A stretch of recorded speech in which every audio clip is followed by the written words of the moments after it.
noite, professor. A gente vai começar a nossa apresentação. Eu vou começar dando início, explicando o ciclo de Carnot, ou a gente pode falar também máquina de Carnot. Primeiro, eu vou explicar essa figurinha aqui, que é como funciona, no caso, a máquina. A gente vai ter uma fonte quente de energia, e através dessa fonte quente vai ceder um pouco de energia, no caso, para a nossa máquina, que é aqui no meio, que no caso seria o nosso motor. Parte dessa energia vai ser convertida em trabalho e a outra parte vai vir para fonte fria. Ou seja, nem tudo que é cedido ali para a máquina, para o motor funcionar, é convertido, no caso, em trabalho. Um pouco vai, no caso, para a fonte fria. Mas o que isso tem a ver, no caso, com o ciclo de Carnot? Carnot, ele dizia que uma máquina, ela não vai transformar 100% da energia fornecida em trabalho. Então, aqui o trabalho nunca vai ser 100%, porque sempre um pouco vai ser para a fonte fria. E nesse caso, ele dizia também que o máximo que a gente conseguiria converter o máximo em trabalho, mas que esse máximo não seria, no caso, o 100%, mas seria o máximo possível que fosse permitido. Então, a primeira relação que a gente tira dessa figurinha, deixa eu pôr aqui, é que é que é, que a energia, né, o calor da fonte quente, vamos chamar assim, é igual o calor da fonte fria mais o nosso trabalho. Então, essa é a primeira relação que a gente consegue tirar. Por quê? Porque vem a energia da fonte fria, né? Da fonte quente, que vai ser dividida um pouco, convertida um pouco em trabalho, um pouco vem para a fonte fria, certo?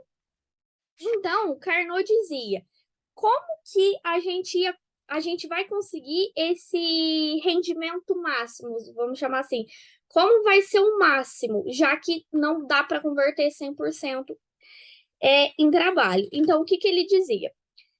Em um gráfico PV, pressão por volume, o que acontece? A gente vai ter, para uma máquina, o melhor rendimento possível da seguinte maneira. A gente primeiro, partindo desse ponto a gente vai ter que ter uma expansão isotérmica. Isotérmica quer dizer temperatura constante. Então, aqui a gente vai ter uma expansão isotérmica. Nessa expansão isotérmica, se a temperatura, no caso isotérmica, T é constante, a gente vai ter um ΔU igual a zero. Então, se ΔU é igual a zero, deixa eu tentar escrever aqui, a gente tem calor é igual a menos trabalho. Por quê? Porque o nosso ΔU é igual a zero, pois a temperatura é constante. Então, a gente consegue tirar essa relação, certo? Essa relação. O trabalho é realizado sobre o sistema. Por que sobre o sistema? Por causa desse negativo aqui. Então, trabalho realizado sobre o sistema. Está fluindo calor para o sistema. Por isso que tem expansão. Está fluindo calor para o sistema, contanto que está fluindo calor para o sistema. Vamos fazer uma setinha aqui. Então, quando tem do ponto A para o ponto B, é uma expansão isotérmica, temperatura constante. Se a temperatura é constante, ΔU é igual a zero. Se ΔU é igual a zero, calor é igual a menos trabalho. Menos trabalho, isso quer dizer que está sofrendo, o sistema sofre trabalho. E nesse caso, o sistema está recebendo uma energia, correto? Aí a gente chega no ponto B. Do ponto B para o ponto C, a gente percebe que a gente está tendo outra expansão. Só que essa expansão vai ser uma expansão adiabática. Ou seja, Q neste caso, é igual a zero. Vou fazer um traço aqui. Aqui neste caso, é de A para B.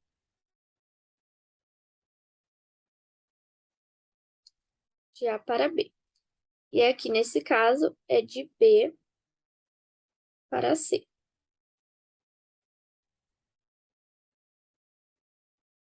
Então, a gente tira, já que de B para C é uma expansão adiabática, o calor é igual a zero. Não tem troca de calor. Então, o nosso ΔU será igual ao nosso trabalho, certo? E a gente sabe que o nosso trabalho é representado por menos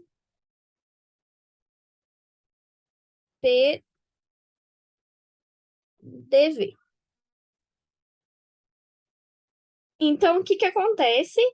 A temperatura aqui está caindo, certo?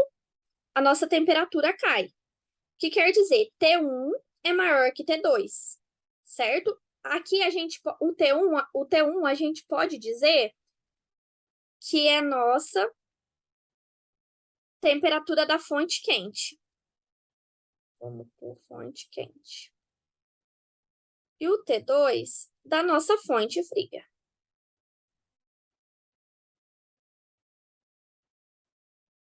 Da nossa fonte fria.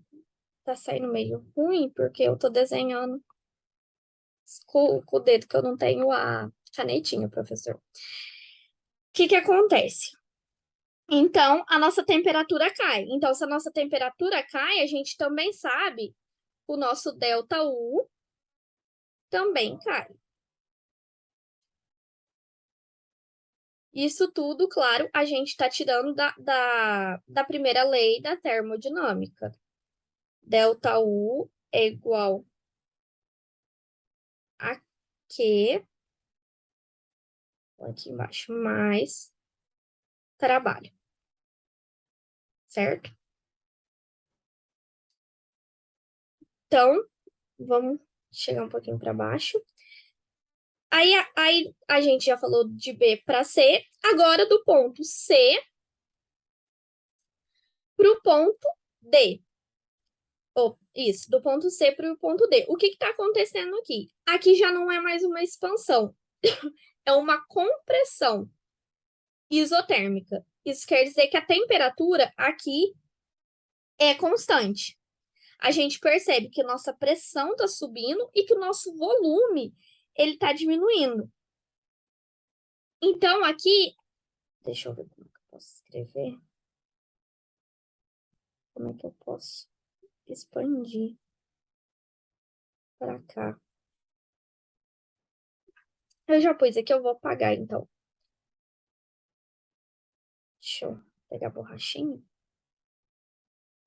Deixa eu ver se tem outro jeito de excluir.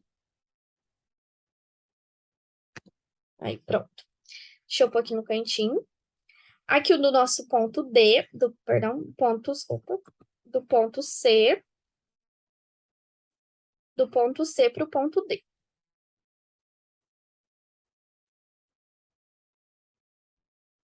Aqui, então, está acontecendo uma compressão isotérmica, temperatura constante. Então, o nosso trabalho, ele é positivo. Trabalho, ele é positivo. Por que ele é positivo? Porque o sistema está realizando o trabalho aqui. Nessa compressão, o sistema, né, está realizando o trabalho. E no caso, o Q é negativo. Nosso Q é negativo, porque está saindo calor do sistema. Aqui está saindo calor do sistema. O que faz total sentido. Se de A para B é uma expansão e está entrando calor, de C para D está saindo calor. E nosso último pontinho de D para A, de D para A, retornando ao início, a gente vai ter uma compressão adiabática. No caso, né, Q vai ser igual a zero, né?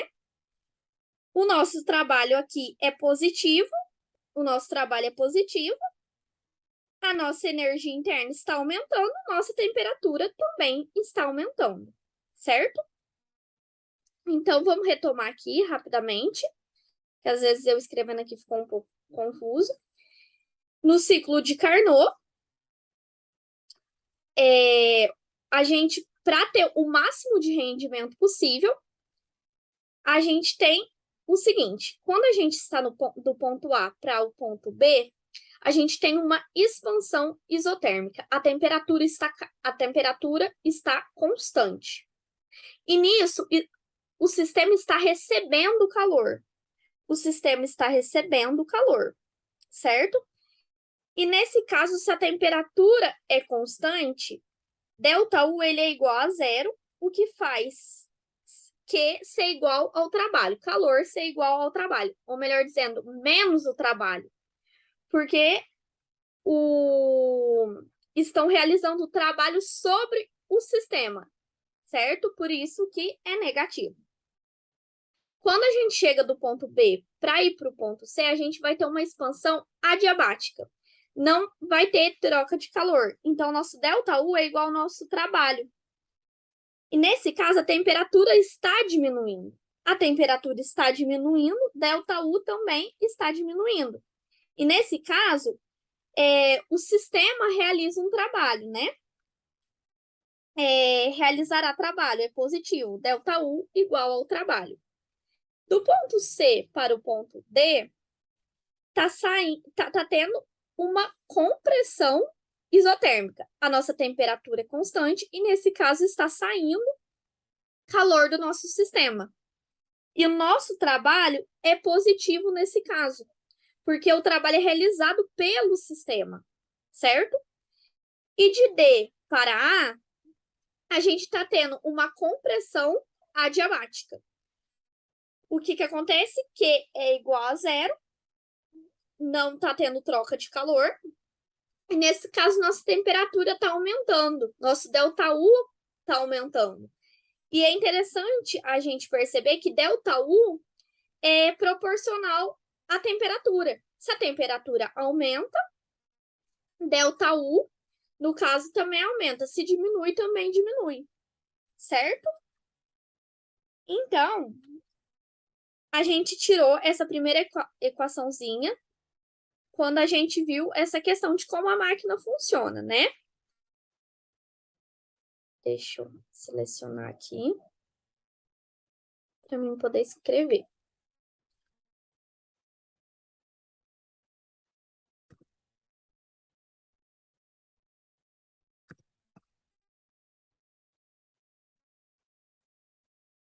Então, o que acontece? A gente já tirou essa primeira equaçãozinha e a gente tira que o nosso rendimento, o rendimento de uma máquina, ele vai ser igual ao trabalho dividido pela fonte quente. Certo? E isso vale para qualquer máquina. A gente vai põe uma setinha, a gente pode isolar o trabalho, no caso, e deixar como a fonte quente.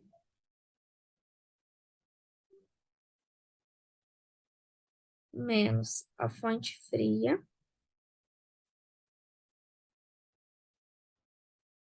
Dividida pela fonte quente. Então, o rendimento de uma máquina também pode ser representado assim.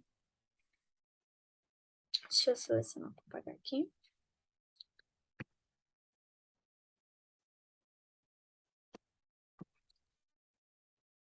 Continuando, a gente também pode reescrever da seguinte forma. Da seguinte forma. 1 Nossa, não ficou muito estranho.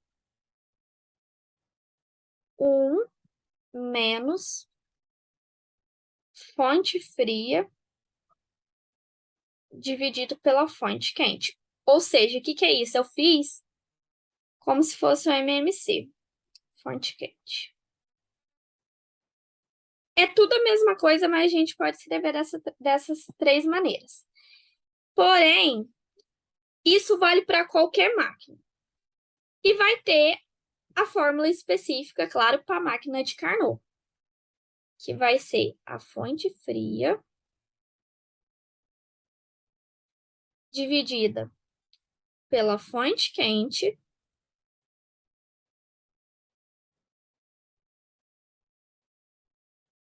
igual a temperatura da fonte fria dividida pela temperatura da fonte quente. Esta aqui apenas para a máquina de Carnot, certo? A gente percebe o quê? Que F dividido por QQ, o que acontece? É igual isso aqui. Então, isso aqui pode ser reescrito, no caso, para uma máquina de Carnot, como 1, o rendimento sendo 1 menos TF TQ. Então, a gente tira essas duas equaçõezinhas para a máquina. Opa, nossa, peraí, deixa eu voltar. Essas duas equaçõezinhas aqui para a máquina de Carnot, certo? Em questão ao rendimento da máquina. Então, agora eu vou pegar o PDF que eu fiz para ficar mais fácil. Acho que tá aqui. Isso. Uma conclusãozinha disso tudo. Analisando a questão de isotérmico. Isotérmico, temperatura constante. Pegando aqui a relação da primeira lei da termodinâmica, igualando a zero, a gente tem que dQ, derivada do calor, igual a menos a derivada do trabalho, certo?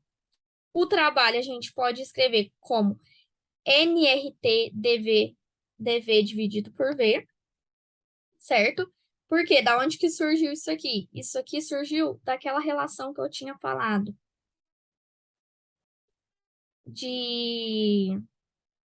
da questão de trabalho igual a menos P dV, certo? Porque o que acontece? Na máquina de Carnot, ela é reversível. E a gente pode considerar um gás ideal, certo? Como ela é reversível e a gente pode considerar um gás ideal, a gente usa essa relação nesse caso. Aqui tem um negativo, né? Aí, a equação dos gases ideais, que é PV, é igual a nRT.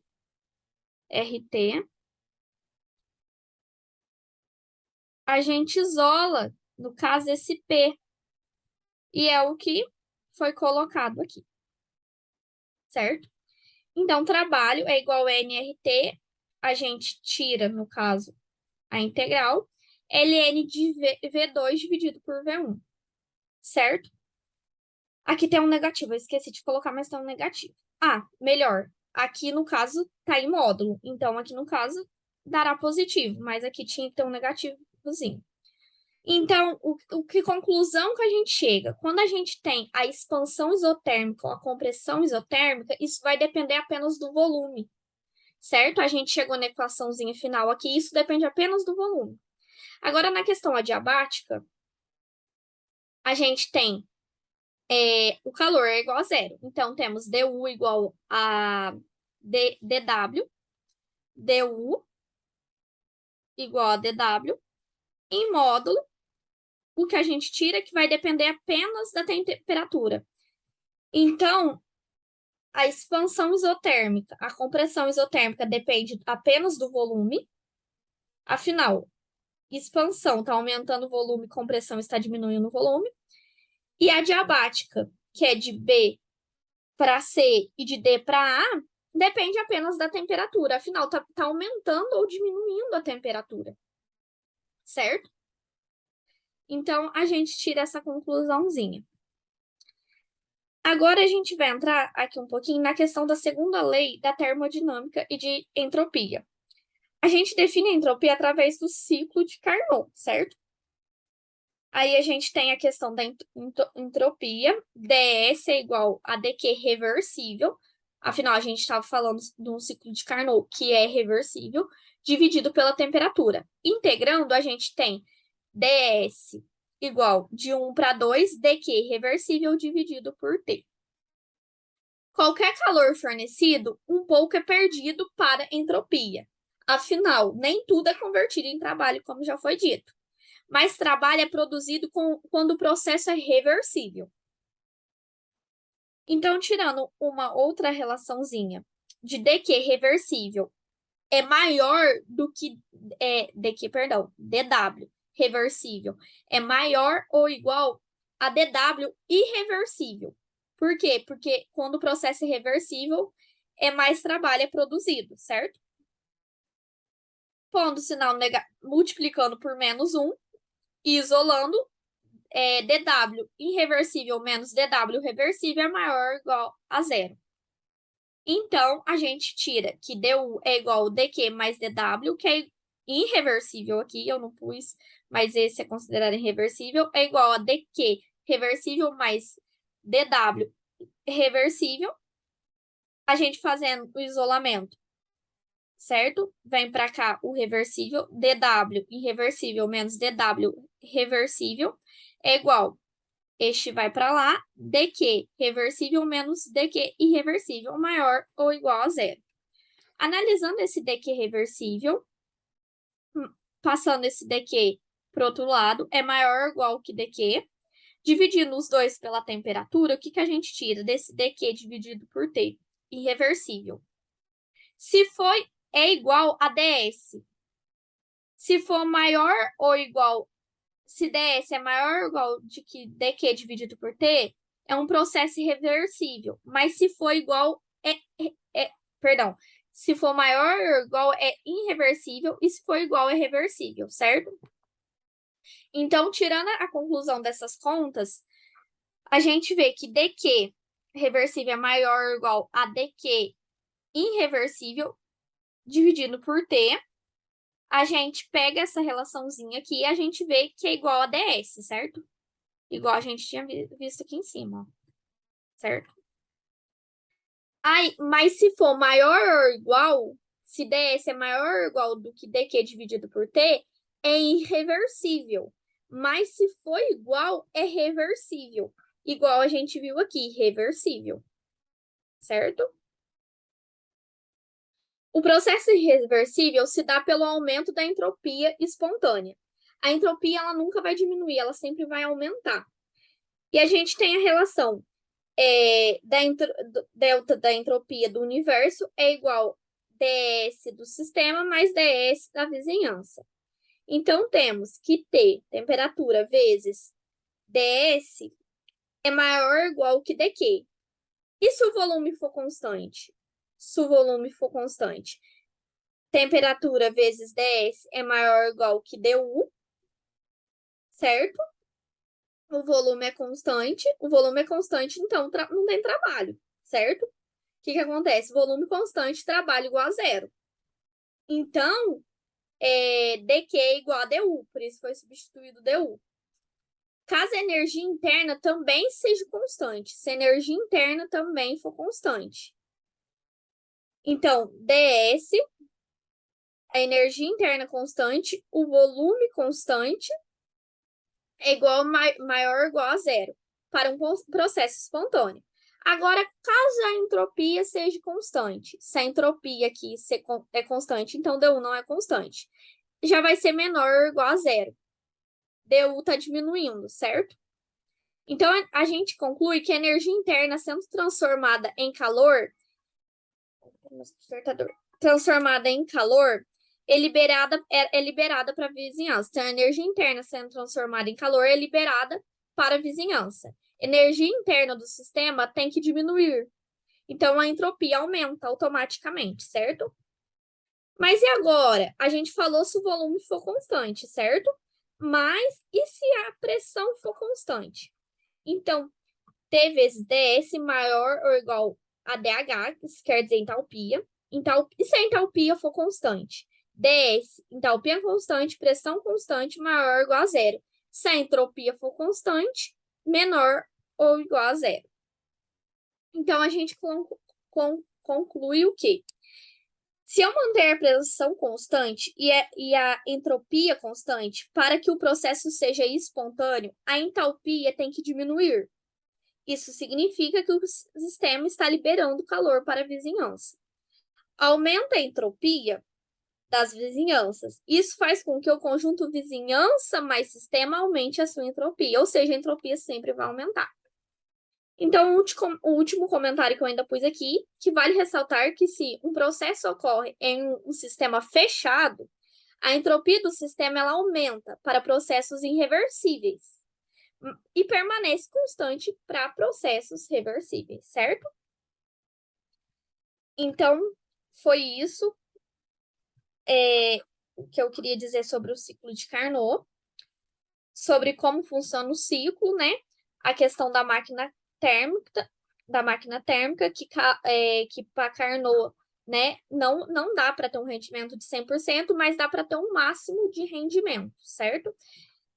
E é num processo aqui reversível, considerando um gás ideal. Então, a gente viu que também que a entropia ela é definida através do ciclo de Carnot, e nisso também envolve a segunda lei da termodinâmica. Aí a gente pegou era 2 exercícios, né? Só que aí a gente pegou 3, porque era para falar sobre 2 exercícios da segunda lei da termodinâmica. Só que a segunda lei da termodinâmica envolve a entropia, certo? Tem a questão da entropia. Então, eu peguei 2 exercícios, que é mais de análise, e um que envolve a questão dos cálculos da entropia. A gente tirou os exercícios do livro de termodinâmica da 7ª edição, de Yunis e Michael, certo? O primeiro exercício é o 4C, do capítulo 6. O capítulo 6 é segunda lei da termodinâmica, certo? Então, o que o exercício diz? Um experimentador afirma ter levado a temperatura de uma pequena quantidade de água a 150 graus Celsius, transferindo o calor de vapor de água a uma alta pressão a 120 graus Celsius. Essa afirmação é razoável? Por quê? Considere que no processo não foi usado nenhum refrigerador, nem uma bomba de calor. O que acontece aqui? É uma quantidade de água a 100 graus Celsius, está transferindo calor a 120 graus Celsius. A afirmação ela não é razoável. Por que ela não é razoável? O calor, ele flui de um corpo de alta temperatura para um corpo de baixa temperatura. E nesse caso, está especificando que o calor está fluindo de um corpo de baixa temperatura, 120 graus Celsius, para um corpo de 150 graus Celsius. Isso está incorreto, porque acontece ao contrário, certo? O próximo exercício é o 63C, ainda do capítulo 6 da segunda lei da termodinâmica. E diz o seguinte: um bloco ele desliza para baixo em um plano inclinado, com atrito e sem força de restrição. Esse processo é reversível ou ele é irreversível? Primeiramente, para ele ser reversível, a energia interna ele vai ter que se conservar no processo todo, certo? A energia vai ter que se conservar, a energia interna. Só que não, no caso, não é isso que acontece. Quando está lá no topo, o bloco ele tem uma energia potencial. Quando ele desliza, parte dessa energia potencial ela é convertida em energia cinética e a outra parte, vamos dizer, que é como se fosse perdida na forma de atrito. Então, essa parte que é perdida na forma de atrito, ela não vai ser recuperada. Então, isso quer dizer que a energia não está se conservando.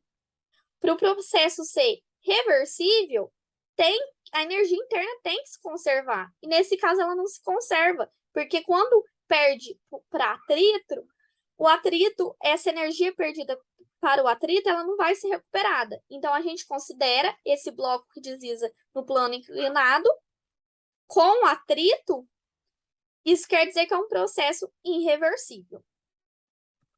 A nossa próxima questão é exercício do 736 do capítulo 7, entropia. Certo? O enunciado diz: um pistão cilindro isolado contém 5 litros de água líquida, saturada, a uma pressão constante de 150 kPa. Um aquecedor à resistência elétrica dentro do cilindro é ligado a 2.200 kJ de energia. É ligado. E 2.200 kJ de energia são transferidos para o vapor de água. Determine a variação de entropia da água durante o processo. Então, que é a variação de entropia, certo? E como que a gente consegue achar essa variação de entropia? Primeiramente, a gente precisa juntar os dados do enunciado. A gente sabe que a água é líquida e saturada, certo? A gente sabe que isso é um sistema fechado, né? Pistão cilindro sistema fechado. A gente tem um volume ali do cilindro de 5 litros, que corresponde a 0,005 metros cúbicos. A gente tem a pressão de 150 kPa e é uma pressão constante. E a gente tem, né, 2.200 kJ de energia, correto? Então, são esses os dados do enunciado. O que mais que a gente pode conseguir de informação? A gente tem os dados da tabela da água saturada, certo? Aqui foi dada uma pressão constante de 150 kPa. E também foi dado que é água líquida saturada. Então, o que a gente pode fazer? A gente pode vir na tabelinha da tabela de água saturada, tabela de pressão. Afinal, foi dado 150 kPa constantes. 150 kPa corresponde a 0,15 megapascal. E aqui a gente vai ter as informações, certo? 0,15. Aqui a gente tem temperatura, a gente tem o volume do líquido. Lembrando, no enunciado diz água líquida saturada. Se é uma água líquida saturada, a gente quer um líquido, certo? Se falasse vapor saturado, a gente pegaria os dados aqui do vapor, mas fala da água. Então, a gente tem aqui o volume específico da água. A gente tem aqui a energia, a gente tem a entalpia, e a gente tem a entropia, certo? Isso eu tirei tudo daquela linhazinha de 150 kPa. O volume líquido, a entalpia líquida, é a entropia líquida, certo? E eu também peguei o ΔH, o nosso delta de entalpia e o nosso delta de entropia, certo? Isso tudo dos dados da tabelinha. Então, até agora, a gente recolheu só dados do enunciado e dados da tabela, que foi a partir do próprio enunciado. A gente sabe que massa é igual ao volume total dividido pelo volume específico. Então, para a gente descobrir a massa que está ali dentro, é muito simples. A gente tem volume total, a gente tem volume específico do líquido que foi tirado da tabela. Fazendo essa divisão, a gente encontra 4,75 kg. Sabemos também que tanto a pressão quanto o volume são constantes, certo? O volume ali é constante, a pressão é constante. Então, a gente sabe que ΔH ΔH, entalpia, é igual ao ΔU. ΔH não, derivada de H igual derivada de U. A gente fazendo na integração, a gente tira que ΔU é igual a massa vezes H2 menos o H do líquido, que a gente pode chamar até de H1 aqui, certo?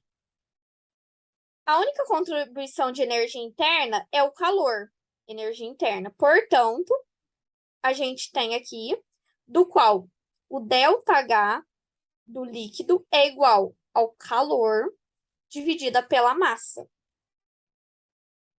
Substituindo os valores, a gente tem. Aqui vale 2.200 e a massa 4,75. Dividindo, a gente tem. Opa. A gente tem. Peraí, que eu acho que neste caso aqui, não aqui. Neste caso aqui, a gente tem o H líquido. Deixa eu... Pronto. Certo? Aí a gente acha. Achamos o nosso H líquido. Nossa entalpia, né, no caso. Utilizando o ΔH da tabela, a gente tem, né? A gente tinha aqui o nosso ΔH da tabela. Vamos chamar de Y. A gente tem o nosso ΔH do líquido menos o nosso... Nós tem o H do líquido menos o nosso ΔH. Nosso ΔH aqui, ó. ΔH. Nosso ΔH. Menos esse 467 aqui.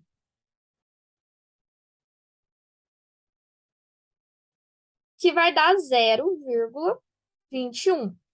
Eu achei um erro.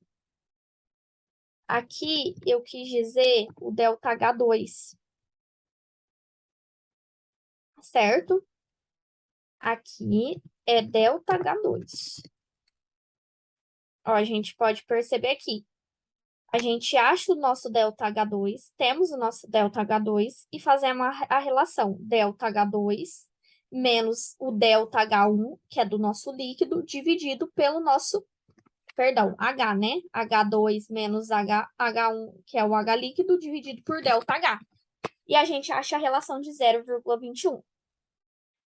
Contudo, a entropia é a final menos a inicial, que é do líquido, mais a nossa relação aqui, y vezes o nosso ΔS. Substituindo os valores, afinal a gente tem tudo, a gente tem nosso ΔS, que foi achado na tabela, o nosso y, o nosso S líquido, que também foi achado na tabela, a gente tem o nosso S final. Nesse sentido, a variação de entropia é dada por ΔS igual a massa vezes delta vezes S final menos S inicial, que é o do líquido, substituindo todos os valores, a gente acha a nossa variação de entropia, que é 5,78 kJ Kelvin. Certo? Então, eu tinha trocado aqui, no caso, só repetindo, aqui a gente já tem o nosso H1, que é nosso H líquido. Aqui a gente quer achar mesmo é H2, que é a nossa energia, nosso calor dividido pela massa. Achando aqui, a gente consegue ter essa relação. Afinal, a gente tem o H do líquido, o ΔH, o H2, a gente consegue ter a relação para, assim, achar a entropia final, para depois conseguirmos achar o ΔS, que é a variação de entropia. Então, esses foram os 3 exercícios que a gente pegou lá do livro de termodinâmica. Certo? Deixa eu pegar aqui. Posso começar? Peraí, só um minutinho. Cadê? Deixa eu descompartilhar a tela, peraí. Deixa eu... Para a apresentação. Pode compartilhar, Carol. Tá. Tá aparecendo aí? Peraí, tá carregando. Aí, tá aparecendo. Vou até dar um zoom aqui, ó. Tá. Para aparecer melhor. Isso. Isso. Aí. Agora foi que eu não consigo ver se eu voltar. Foi, não foi sim. Pode ir. Pode ir que eu dei um zoom, tá aparecendo certinho. Pode ir.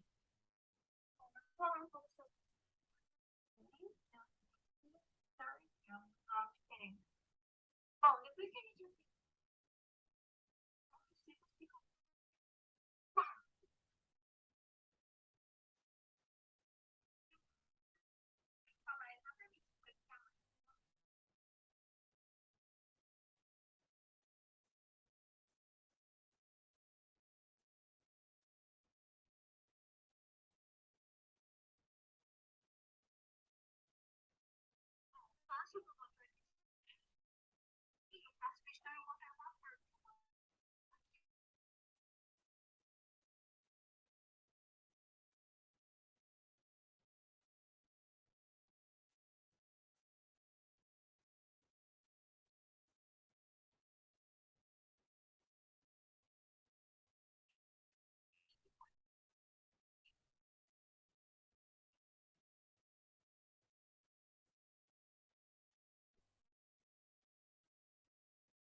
Então é isso, professor.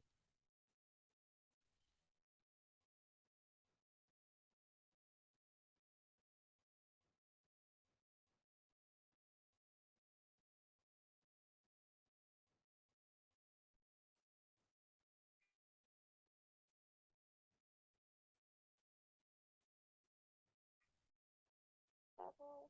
Peraí, deixa eu ver se tá gravando.